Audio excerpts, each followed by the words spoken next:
আপনি যে গণতন্ত্রের ভিত্তিতে আপনি সেখানে যেতে চাচ্ছেন, ওখানে গিয়ে আপনারা আল্লাহর আইনকে আপনারা একদম বাস্তবায়ন করতে পারবেন, এই আত্মবিশ্বাস কি আপনাদের আছে যে আপনারা সেখানে গিয়ে গণতন্ত্রকে উপেক্ষা করে আপনারা আল্লাহর আইন বাস্তবায়ন করবেন? এর কি কোনো গ্যারান্টি, নিশ্চয়তা আপনাদের আছে?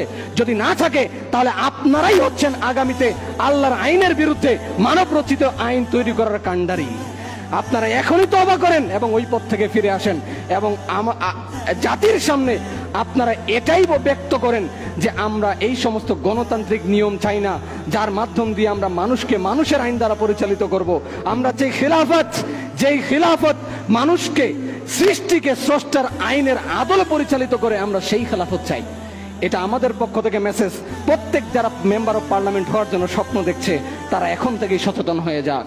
আল্লাহকে কি দিয়ে বিশ্বাস করতে হবে? হৃদয় দিয়ে আল্লাহকে বিশ্বাস করতে হবে।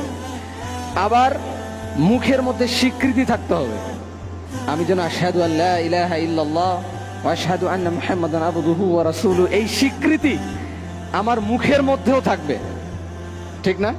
তাহলে এই স্বীকৃতি শুধু মসজিদের মধ্যে সীমাবদ্ধ থাকবে। মসজিদের বাইরে যখন যাব তখন আল্লাহর প্রতি যে আমি স্বীকৃতি দিয়েছিলাম সেটা আর চলবে না। মেম্বার অফ পার্লামেন্টের মধ্যে চলবে না, আমাদের ন্যাশনাল অ্যাসেম্বলি, আমাদের জাতিসংঘে কি সেটা, আমাদের জাতীয় সংসদে কি সেটা চলবে না?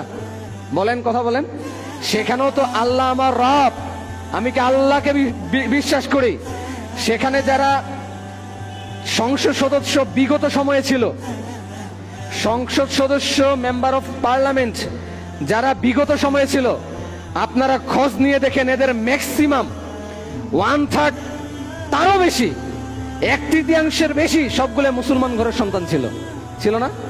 তারা আল্লাহকে সাক্ষী দেয় না, কিন্তু ওরা ওইখানে বসে বসে আইন তৈরি করে, ওই মেম্বার অফ পার্লামেন্টে বসে বসে তারা আইন তৈরি করে।